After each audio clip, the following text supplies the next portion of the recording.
بسم اللہ الرحمن الرحیم۔ اللؤلؤ والمرجان میں مندرجہ کتب الذکر و دعا پر جامع نوٹ۔ نمبر 1 باب ذکر الہی کی فضیلت کا باب۔ یہ کتاب الذکر و دعا کا پہلا باب ہے۔ اس باب میں واضح کیا گیا ہے کہ اللہ تعالیٰ کی محبت ہر انسان کے دل میں موجود رہنی چاہیے۔ جو بندہ احکامات الہی کی پابندی کرتے ہوئے اللہ تعالیٰ کی محبت اور قرب حاصل کرتا ہے، جب انسان اپنی زندگی رضائے خداوندی میں گزارتا ہے اور ہر معاملے میں اللہ تعالیٰ کے فیصلے سامنے رکھتا ہے، تو اللہ تعالیٰ بھی اس کی تمام خواہشات کو پورا فرماتا ہے۔ باب نمبر 2، یہ کتاب الذکر و دعا کا دوسرا باب ہے۔ اس باب میں بیان کیا گیا ہے کہ جو بھی اللہ تعالیٰ کی اسماء یاد کر لے وہ اپنا مقام بنا لے گا۔ اللہ تعالیٰ خود بھی اکیلا ہے اور طاق کو محبوب رکھتا ہے۔ باب نمبر 3، یہ کتاب الذکر و دعا کا تیسرا باب ہے۔ اس باب میں اول تو یہ کہا گیا ہے کہ دعا پورے عزم کے ساتھ مانگنی چاہیے، اور دوم یہ کہ دعا پورے آداب و شرائط سے مانگنی چاہیے۔ باب نمبر 3، کسی تکلیف یا مصیبت کے وقت موت کی آرزو کرنا منع ہے۔ یہ کتاب الذکر و دعا کا چوتھا باب ہے۔ اس باب میں موت کی تمنا اور خواہش کرنے سے منع کیا گیا ہے۔ انسان کو کسی صورت بھی اللہ تعالیٰ کی رحمت سے مایوس نہیں ہونا چاہیے۔ باب نمبر 5، جو اللہ تعالیٰ سے ملاقات کا خواہش مند ہو، اللہ تعالیٰ بھی اس سے ملنا پسند فرماتا ہے، اور جو اللہ تعالیٰ سے ملنا ناپسند کرتا ہو، اللہ تعالیٰ بھی اس سے ملنا ناپسند کرتا ہے۔ یہ کتاب الذکر و دعا کا 5واں باب ہے۔ اس باب میں بیان کیا گیا ہے کہ جو شخص اللہ تعالیٰ کی قربت حاصل کرنے کا خواہش مند ہوتا ہے تو اللہ تعالیٰ ایسے انسان کے لیے اپنی قربت کے راستوں کو کھول دیتا ہے، اور اس کے برعکس جو انسان نافرمانیوں اور اس کے حکم عدولی کی وجہ سے اللہ عز و جل سے دور رہتا ہے تو اللہ تعالیٰ اس سے دور ہو جاتا ہے۔ باب نمبر 6، ذکر الہی، دعا اور اللہ تعالیٰ کا قرب تلاش کرنے کی فضیلت۔ یہ کتاب الذکر و دعا کا 6واں باب ہے۔ اس باب میں بتایا گیا ہے کہ انسان کو اللہ تعالیٰ سے جتنی محبت ہوگی، اللہ تعالیٰ کا قرب بھی اس بندے کے لیے اتنا ہی زیادہ ہوگا۔ باب نمبر 7، ذکر الہی کی مجالس منعقد کرنے کی فضیلت۔ یہ کتاب الذکر و دعا کا 7واں باب ہے۔ اس باب میں ذکر اور اہل ذکر کی فضیلت بیان کی گئی ہے، اور اللہ تعالیٰ کا ذکر کرنے والوں کو جنت کی بشارت دی گئی ہے۔ باب نمبر 8، دعا اللہم ربنا آتنا فی الدنیا حسنۃ وفی الآخرۃ حسنۃ وقنا عذاب النار مانگنے کا ثواب۔ یہ کتاب الذکر و دعا کا 8واں باب ہے۔ اس باب میں مسنون دعا کا ذکر کیا گیا ہے کہ انسان کو ہمیشہ اللہ تعالیٰ سے دنیا و آخرت کی اچھائی اور بھلائی کی دعا کرتے رہنا چاہیے۔ باب نمبر 9، لا الہ الا اور سبحان اللہ کہنے اور دعا مانگنے کا ثواب۔ یہ کتاب الذکر و دعا کا 9واں باب ہے۔ اس باب میں لا الہ الا اللہ کی فضیلت اور دعا مانگنے کے ثواب کو بیان کیا گیا ہے۔ اور باب نمبر 10، ذکر الہی پست آواز میں مستحب ہے۔ یہ کتاب الذکر و دعا کا آخری باب ہے۔ اس میں 3 احادیث بیان کی گئی ہیں۔ پہلی حدیث میں ذکر الہی کے متعلق بیان کیا گیا ہے کہ آہستہ آہستہ اور دھیمی آواز سے ذکر الہی کرنا زیادہ فائدہ مند ہے۔ دوسری حدیث میں بتایا گیا ہے کہ انسان جتنی بھی زیادہ عبادت کر لے اور ابدیت کے اعلیٰ مقام تک بھی پہنچ جائے، تب اس سے غلطی سرزد ہونا ممکن ہے۔ اس لیے انسان کو ہر وقت مغفرت و بخشش کی دعا کرتے رہنا چاہیے۔ تیسری حدیث میں بھی اسی حوالے سے ہدایت کی گئی ہے کہ انسان کو ہمیشہ اپنی غلطیوں کا اعتراف کرتے ہوئے اللہ عز و جل سے بخشش و مغفرت کی دعا کرتے رہنا چاہیے۔ اب بات کرتے ہیں دوسرے ٹاپک کی۔ اللؤلؤ والمرجان میں درج کتاب الزہد الرقاق کا خلاصہ۔ باب نمبر 1، اگر ظلم اور معذوب لوگوں کو بستیوں سے گزرو تو روتے ہوئے گزرا کرو۔ اس باب میں بتایا گیا کہ جب تمہارا گزر ایسے مقام سے ہو جہاں اللہ تعالیٰ نے عذاب نازل کیا ہے تو وہاں سے روتے ہوئے گزرو اور دل میں خوف خدا رکھتے ہوئے گزرو۔ باب نمبر 2 میں بیوہ، بے سہارا عورتوں اور مساکین یتامہ کے ساتھ حسن سلوک کا حکم ہے۔ اس باب میں بتایا گیا کہ یتیموں اور بیواؤں سے حسن سلوک سے پیش آیا جائے، کیونکہ یہ احباب رحم کے قابل ہوتے ہیں، لہٰذا ان سے نرمی سے پیش آیا جائے۔ باب نمبر 3، مساجد بنانے کی فضیلت کا باب۔ اس باب میں مساجد بنانے کی فضیلت بیان کی گئی ہے کہ جو اللہ کی رضا اور خوشنودی کے لیے مسجد بناتا ہے تو اللہ تعالیٰ اس کے لیے جنت میں اس کا محل تیار فرما دیتا ہے۔ باب نمبر 4، نمود و نمائش کی حرمت کا باب۔ اس باب میں ریاکاری کی مذمت کی گئی ہے۔ نمائش کا مقصد لوگوں کے سامنے اپنی اچھائی یا برائی کے اظہار کے ذریعے دوسروں میں حسن ظن پیدا کرنا ہے اور خود کو دوسروں کے سامنے بڑا ظاہر کرنے کی کوشش کی جاتی ہے۔ باب نمبر 5، زبان کی حفاظت کا باب۔ اس باب میں زبان کو حفاظت سے استعمال کرنے کی ہدایت کی گئی ہے، یعنی زبان کو فضول اور لغو باتوں میں استعمال نہ کیا جائے۔ اسی لیے کہا گیا ہے کہ بہترین بات وہ ہے جو مختصر ہو اور مدلل ہو۔ باب نمبر 6، اس شخص کا عذاب جو دوسروں کو نیک کام کرنے کی نصیحت کرتا ہے لیکن خود اس پر عمل نہیں کرتا، اور دوسروں کو برے کام سے تو روکتا ہے لیکن خود برا کام کرتا ہے۔ اس باب میں بتایا گیا ہے کہ دین اسلام میں اچھائی کی تبلیغ کرنا اور برائی سے ممانعت کرنا بھی نیکی ہے۔ نیکی کو امر بالمعروف اور برائی کو نہی عن المنکر کہا جاتا ہے۔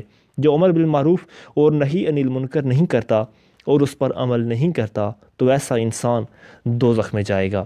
باب نمبر 7، انسان کو اپنے پوشیدہ گناہوں کا پردہ فاش نہیں کرنا چاہیے۔ اس باب میں بتایا گیا کہ انسان کو گناہوں سے بچنا چاہیے۔ اگر اس سے کوئی گناہ سرزد ہو جائے تو اس پر نادم ہونا چاہیے۔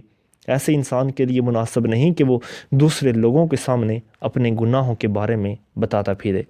باب نمبر 8، چھینکنے والے کو یرحمک اللہ کہنے اور جمائی لینے کی کراہت کا باب۔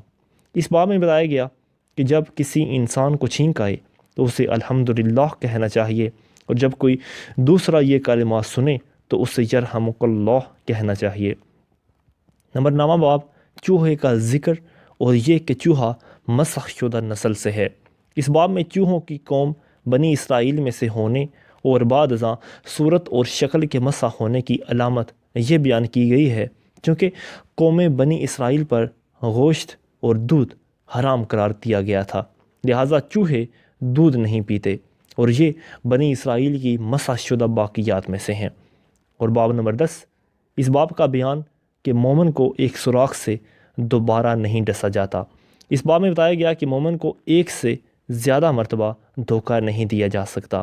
اللہ عز و جل ایسے معاملات میں مومنین کی حفاظت فرماتا ہے۔ اب اگلا ٹاپک، اللؤلؤ والمرجان میں کتاب البر الصلہ کا خلاصہ۔ نمبر 1 باب، والدین کے ساتھ حسن سلوک کا بیان اور یہ کہ ماں اور باپ حسن سلوک کے سب سے زیادہ حقدار ہیں۔ یہ کتاب البر الصلہ کا پہلا باب ہے۔ اس کتاب میں 2 حدیث بیان کی گئی ہیں۔ پہلی حدیث میں والدین کا درجہ بیان کیا گیا ہے، دوسری حدیث میں والدین کی خدمت کرنے کو جہاد سے بڑھ کر فرمایا گیا ہے۔ باب نمبر 2، والدین کے ساتھ حسن سلوک اختیار کرنا نفلی نماز اور دیگر نفلی عبادات کی نسبت مقدم ہے۔ یہ کتاب البر الصلہ کا دوسرا باب ہے۔ اس باب میں بتایا گیا کہ والدین کو چاہیے کہ وہ اپنی اولاد کی تعلیم و تربیت کے اوپر پوری توجہ دیں اور ان کی کردار کشی پر پورا دھیان دیں۔ نیز اس باب میں واضح کیا گیا کہ ایک سچا مومن کبھی بھی ظلم کرنا پسند نہیں کرتا بلکہ اس کے مقابلے میں صبر کرتا ہے۔ باب نمبر 3، صلہ رحمی کا ثواب اور رشتہ توڑنے کی حرمت کا باب۔ یہ کتاب البر الصلہ کا تیسرا باب ہے اور اس باب میں 3 احادیث بیان کی گئی ہیں۔ پہلی حدیث میں صلہ رحمی کی خصوصی تاکید کی گئی ہے۔ دوسری حدیث میں بتایا گیا ہے کہ جو شخص دوسروں پر رحم نہیں کرتا اللہ تعالیٰ بھی اس پر رحم نہیں کرتا، اور ایسے شخص کا جنت میں بھی داخلہ نہیں ہوگا۔ تیسری حدیث میں واضح کیا گیا ہے کہ جو آدمی صلہ رحمی کے ذریعے تعلقات کو جوڑتا ہے اللہ پاک اس کے رزق میں فراخی عطا فرماتا ہے اور اس کی عمر میں اضافہ فرماتا ہے۔ باب نمبر 4، حسد اور بغض رکھنے اور بول چال بند کرنے کی ممانعت۔ یہ کتاب البر الصلہ کا چوتھا باب ہے اور اس باب میں نصیحت کی گئی ہے کہ مسلمان آپس میں بھائی بھائی ہیں، ان کو ایک دوسرے سے حسد، بغض اور کینہ روی سے بچنا چاہیے۔ کسی مسلمان کے لیے جائز نہیں ہے کہ وہ اپنے مسلمان بھائی کے ساتھ 3 دن سے زیادہ قطع تعلقی اختیار کرے۔ باب نمبر 5، شرعی عذر کے بغیر 3 دن سے زیادہ ترک تعلقات حرام ہے۔ یہ کتاب الورسلہ کا 5واں باب ہے، اور اس باب میں بتایا گیا کہ مسلمان کے لیے مناسب نہیں کہ وہ 3 دن سے زیادہ ایک دوسرے کے ساتھ قطع تعلقی کریں۔ 3 دن کے اندر اندر آپس کی ناراضگی ختم کر لینی چاہیے اور ایک دوسرے کے ساتھ سلام کے ذریعے آپس میں تعلقات کو بہتر رکھنا چاہیے، اور کوشش ہونی چاہیے کہ ہر مسلمان سلام کرنے میں پہل کرے۔ باب نمبر 6، بدگمانی کرنا، ٹو لگانا، حسد کرنا اور دھوکہ کے لیے دوسرے سے بڑھ کر قیمت لگانا حرام ہے۔ یہ کتاب الورسلہ کا 6واں باب ہے، اور اس باب میں بدگمانی، ایک دوسرے کی ٹوہ میں لگے رہنا یا جاسوسی کرنا، دوسروں سے حسد کرنا، آپس میں بغض رکھنا، قطعی تعلقی کرنا اور ان جیسی برائیوں سے بچنے کی تاکید فرمائی گئی ہے، اور اس طرح کی برائیوں سے بالا تر ہو کر تمام مسلمانوں کو آپس میں بھائی بھائی بن کر رہنا چاہیے۔ باب نمبر 7، مومن کو جو بیماری یا رنج اور غم پہنچتا ہے، یہاں تک کہ اگر کانٹا بھی چبھتا ہے تو اسے اس کا ثواب ملتا ہے۔ یہ کتاب الورسلہ کا 7واں باب ہے، اور اس باب میں 5 احادیث کو بیان کیا گیا ہے۔ پہلی حدیث میں حضور صلی اللہ تعالیٰ علیہ وآلہ وسلم کی فضیلت اور مقام کو بیان کیا گیا ہے۔ دوسری حدیث میں بتایا گیا کہ جب کوئی مومن کسی تکلیف میں مبتلا ہوتا ہے تو اس کے گناہ درخت کے پتوں کی طرح جھڑ جاتے ہیں۔ تیسری حدیث میں بتایا گیا کہ انسان کو صبر و تحمل کا مظاہرہ کرنا چاہیے، کیونکہ آپ صلی اللہ تعالیٰ علیہ وآلہ وسلم کا یہ شعار رہا ہے کہ ہر مشکل سے مشکل وقت میں آپ صلی اللہ تعالیٰ علیہ وآلہ وسلم نے صبر و تحمل کا مظاہرہ کیا۔ چوتھی حدیث میں بتایا گیا ہے کہ انبیاء کرام علیہم السلام کو بھی تکلیف کا سامنا کرنا پڑا، اس کے باوجود انہوں نے صبر سے کام لیا، لہٰذا امت مسلمہ کو بھی ایسا ہی کرنا چاہیے۔ اور 5ویں حدیث میں بتایا گیا کہ جو لوگ اللہ تعالیٰ کی عبادت میں لیل و نہار مصروف رہتے ہیں، وہ تکلیف اور پریشانیوں کو اللہ عز و جل کی طرف سے آزمائش سمجھ کر قبول کرتے اور برداشت کرتے ہیں، اور اس آزمائش پر صبر کرنے کے صلے میں جنت کے مستحق ہوتے ہیں۔ باب نمبر 8، ظلم کی حرمت کا باب۔ یہ کتاب الورسلہ کا 8واں باب ہے۔ اس باب میں ظلم کی حرمت کو بیان کیا گیا ہے کہ قیامت کا دن ظلم و ستم، ظلمات اور اندھیروں کا باعث ہوگا۔ باب نمبر 9، اپنے بھائی کی مدد ہر حال میں کرو، خواہ ظالم ہو یا مظلوم۔